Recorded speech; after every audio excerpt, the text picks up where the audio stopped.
YouTube, it's your boy, Sean Matry, aka Tilt Matry, letting you know we did it. Well, what did we do? We maxed out at 36K in the KC Cup with Ritual Beast. Yes, at one point we were top 10 in A for kind of short period of time, but at the same time we hung out around top 15 NA for a longer period of time, and we were also top 500 global through a good amount of day 2 and some in day 3. After that, we had some unfortunate luck because I went to other decks. I tried out Noble Knight, but just weren't getting the luck. We lost to some Dino Piss as well, so we ended around 25K. I mean, Dino missed. But for the most part, we did get up to 36K. We did very well on that front. And I'm going to show you my build as well as ignore my phone. Some really, really cool replays that I want to show you guys that we had. Because I know I got a lot of Ritual Beast fans over here. Okay. So we ran 3 Winda, triple Conahawk. What the... I never seen Duel Links do that. Take out the middle card. What the hell?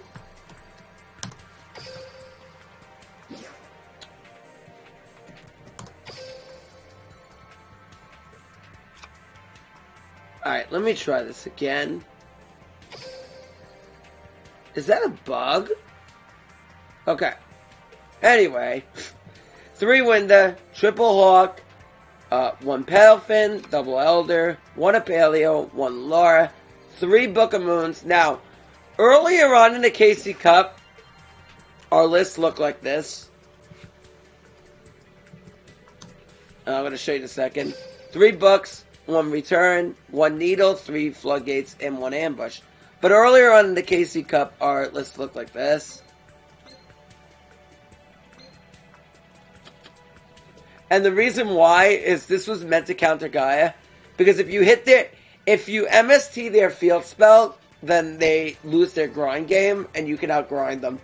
So that becomes very important. Most of the time, you can gain control with double Winda. Your back row starts to become less needed. And then you become... excuse me, I'm getting over a cold. The back row removal starts to become a lot more important. So, you start wanting to have that for certain matchups like Gaia. And even Dynamist, if you can hit their charge early, that's also very good for you as well. And it can help secure your Elder Hawk plays through Tretch. A lot of the decks switched to Floodgate later on, so that became kind of an easier way to go for me. Once people started going to Floodgate and started veering away from Tretch, I went to 3 and 3 book at that point, 3 Flood, 3 book. Also faced a lot more Lunalights, where Floodgate becomes a lot more valuable. So does book. And also along with that, we, yeah, that's basically the way that went. And there was a lot less guys, so we cut down on the MSTs.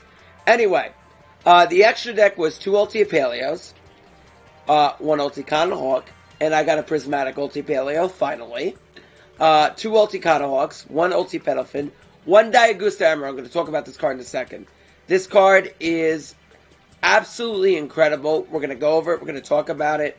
I can cut off the overlay so you guys can see it a little bit better for you. So just give me like 1 second. Let me cut that off my overlay over here. So, Diagusta Emerald, this card is absolutely incredible. It is a rank 4 Exceed, and it takes 2 level 4s. And basically, you're using this for the first effect, to target 3 monsters in your graveyard, shuffle them in the deck, and then draw 1 card. You're going to see this. We deck out Lunalights very consistently with this. And that's very, very good to win the deck out game. And 1 Malevolent Sin for the OTKs. With that being said, let me show you some of the replays that we had, because we have some, and I'm going to help you out as much as possible here.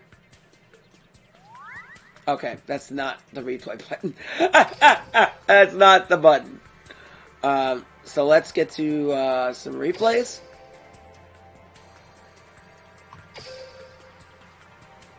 Okay, we have quite a few of them. And once it gets Phantom Knight, I'm going to give you some commentary here. Along the ways.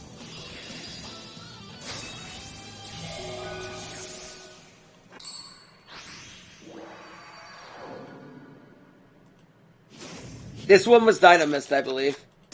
Okay, so we draw 2 Floods. Gonna lower the volume a bit here so I can commentate. So he goes into the Void. Dynamist Rex. Uh-oh. Full setup. Oh no.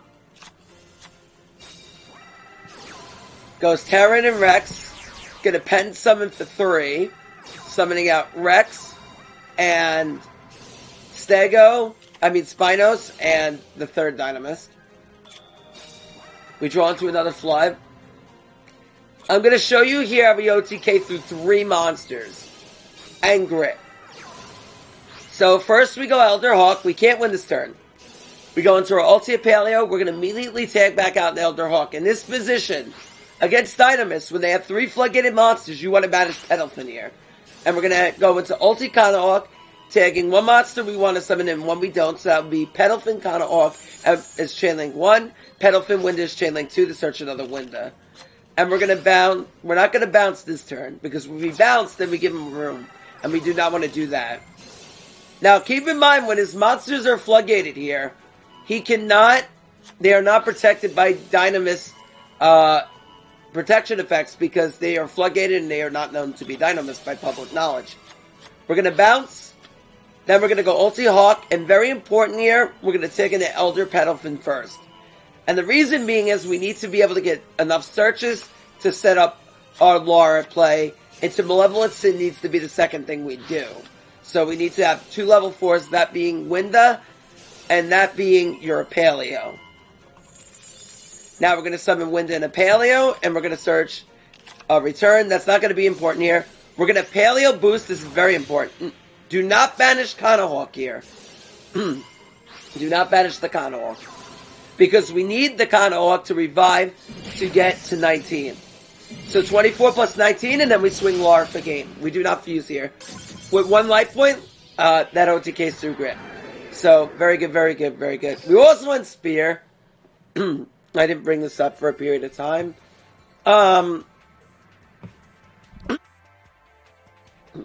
Mainly because, against when I started facing 15 Dynamist players, Spear became that valuable. It's also good against the Little Lights as well. So, yeah, that's how you OTK Dynamist. If you have 3 floodgated monsters, make sure you go into Elder Petalfin first. After you get the search, bounce 1 of their cards. Then tag out into Winda Petalfin. Get another search, bounce another one. Go into Malevolent Sin. Lara revive into either a Paleo or Kanahawk. But if you're going to revive Kanahawk, make sure you a Paleo boost, because that will allow you to lethal with a Malevolent Sin and a Lara through Grit. Alright, so this is Phantom Knights. We start off with Elder Winda. And we go into Ulti Paleo. We set 3 back row. We're going to swing into his Ragged Gloves. This was one of the most popular decks during the KC Cup. So he's going to go Gloves, and he's going to dump his Ancient Cloak to search out another Gloves. Okay, so he summons the Kagamusha. We're going to Floodgate when he exceeds. Or attempt to. To try to lock down his board as much as he can. So it limits his plays. So he goes into Lance. Goes Silent Boots, adds a copy of the Sword to protect.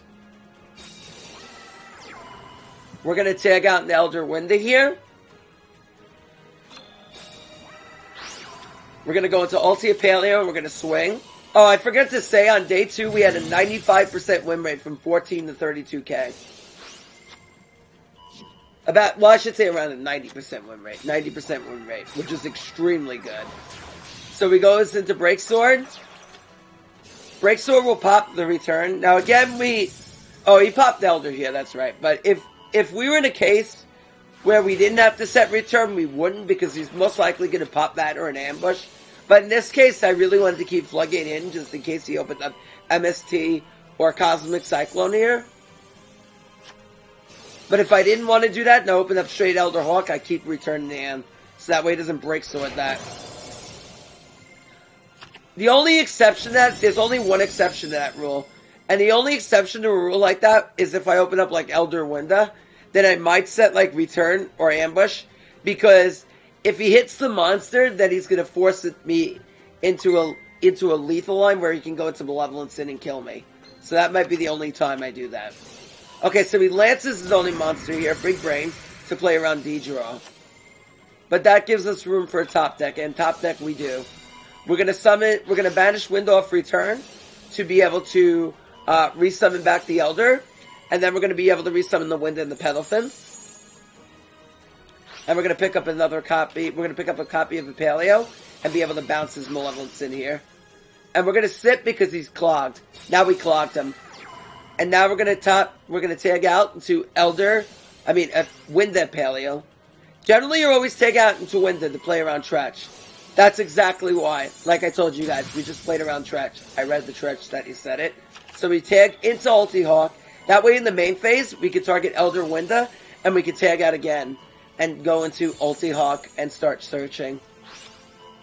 And we're going to pick up a copy of Ambush to recycle the double Winda. And we're going to pass. Now he's going to deck out.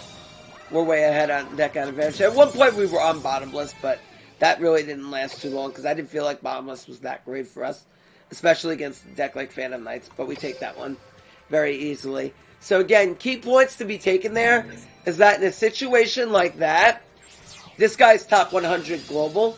This guy's a very good Phantom Knight player. A key situation to take there that you have to understand is to make sure that against Phantom Knights, you want to have a Wind to tag out, especially to play around Tretch. But playing around Tretch, you always want to tag out in the Wind in general, to make sure you're playing around Tretch. Okay, so he has 3 back row. Again, we top into the Elder. We setting Wind to turn 1 is pretty good. He Tretches the Elder Hawk, but that's why we set the Ambush. Again, Ambush is really good also to play around Tretch. So he Tretches our Elder Hawk. We immediately ambush, and we swing with Ulti Paleo. We're going to leave Elder here on the field. The reason why is we want to have a play around Book of Moon. So when we tag into Elder Hawk, we can't summon him again off an ambush. We banish the Winda to play around Book of Moon because then we have 2 tag outs. We have a tag out to 2 Windas because we haven't summoned them yet.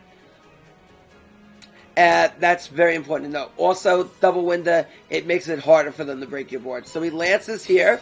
He tries to lethal me recurrent, but he chains Break Sword on link 3. So Lance will negate his Break Sword.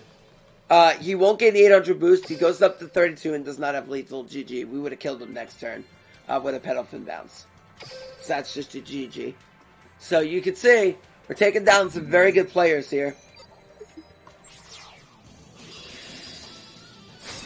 I think this one was the Lunalight. I want to showcase you off a Lunalight match.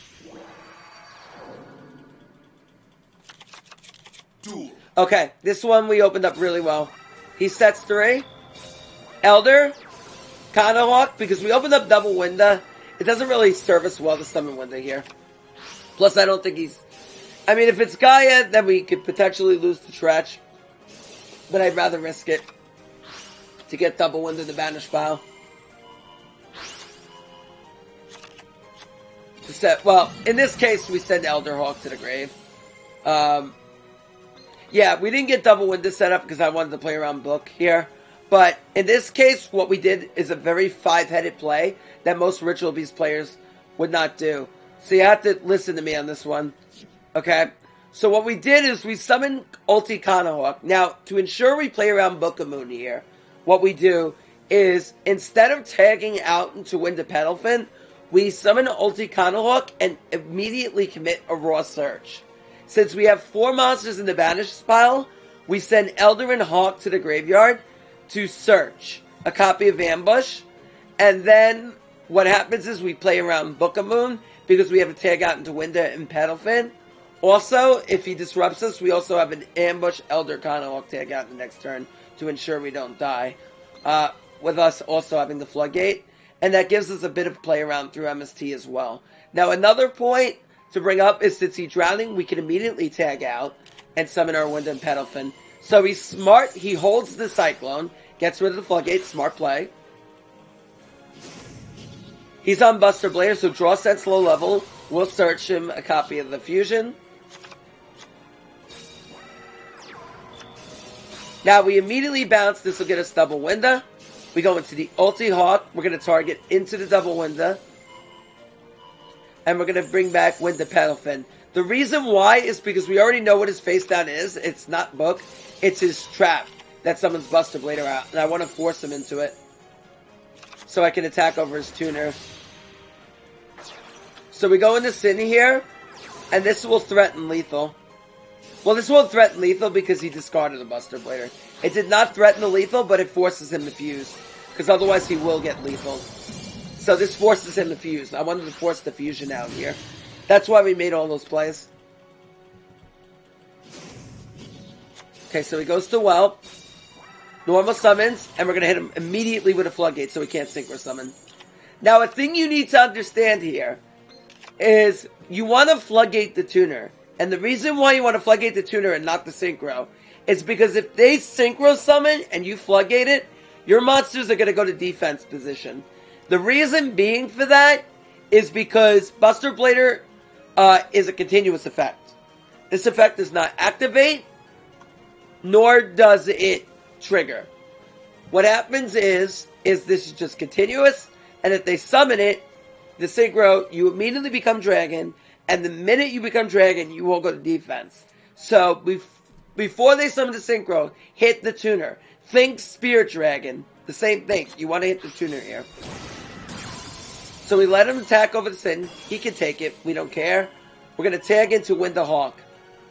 And we're going to let him kill Hawk. As to get D-Draw here. Tax, that's not lethal.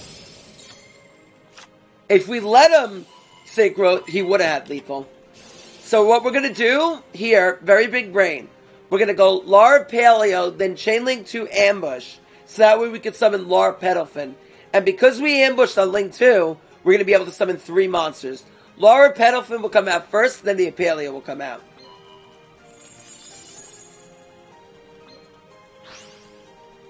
We could have banished there, but I think I had my toggle off because I was saving time. It didn't matter because we're going to be able to lethal him regardless. We were just going to D-draw into an RB and that was going to be game. But theoretically, yeah, you want to banish there. But very, very good. That's why we made those kinds of plays. Okay, I got one more replay to show you guys.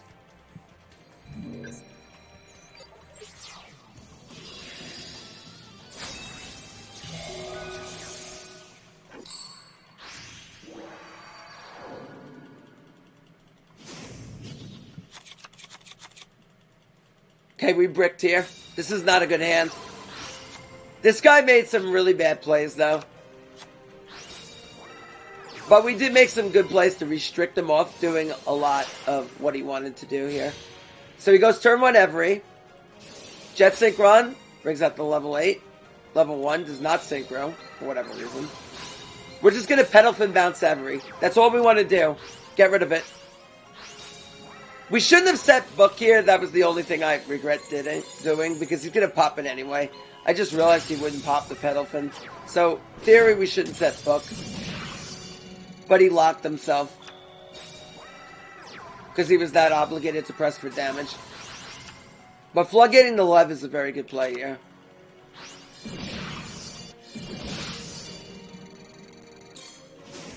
Okay, we're going to D-draw into a Wyndham. We're going to set. I don't know why he did that, but we top deck a Winda, and he leaves that in attack, and now he just gets his ass lethal. But it wouldn't have mattered. It didn't matter whether we left it in attack or not, because we were just going to stall him out there anyway. There was really nothing he could do to beat that. Alright. Yeah, that was short. I could show you one more. I'm trying to get to one of my Lunalite ones. Right deck out.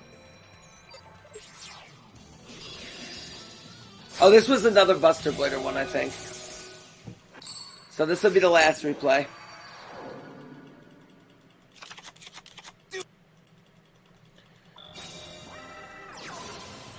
Alright, Conohawk banished Lara and we set 3. Cosmics. The one thing you need to know about Shark is they can beat you with draw sense low level. We banish. He can odds.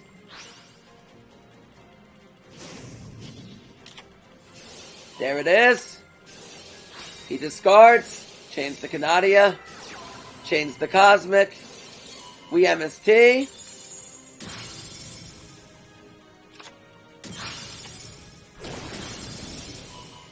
Takes our Arcana, which kind of sucks here.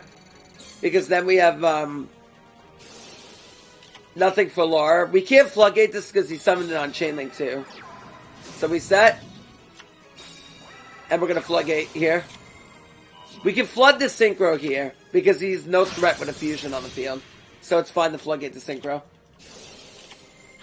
Also, the fusion cannot attack directly. Swings into D-draw for I have no idea why. But that enables us to get Conalock regardless whether he swung into D-draw or he didn't. So it doesn't really matter. We go Lar and the Hawk. We're going to banish the Pedalfin.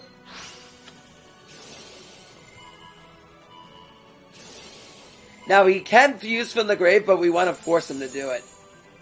I wanted to force him. Because this threatens lethal. Well, actually, we didn't threaten lethal. Never mind.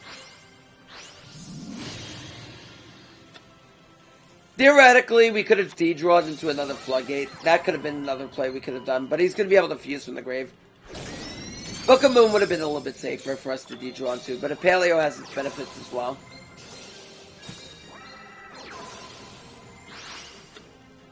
And we go for the win here. He had no more fusion engraves, so we bounced his fusion and...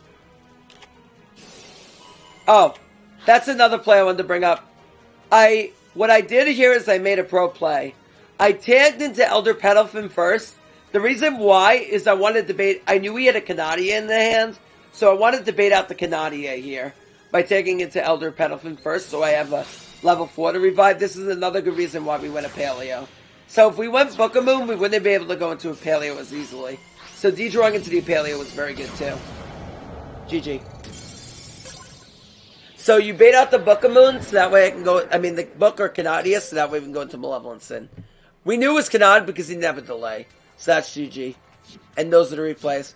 So we maxed out at 36k with Ritual Beast, which is the highest score I've ever gotten with Ritual Beast. That's very good. We were at the 90% win rate day 2 with the deck. Very, very good. Yeah, so we were highly clapping.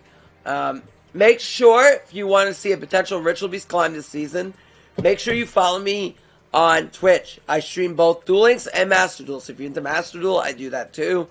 I'm doing a ton of climbs over there, including a Ritual Beast Master Duel climb. So if you want to see one in Master Duel, make sure you follow me over there as well.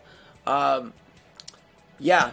I will do it. I'm going to try to set up a Duel Links Ritual Beast climb at the end of the season as well. So if you want to see that, again, on my Twitch.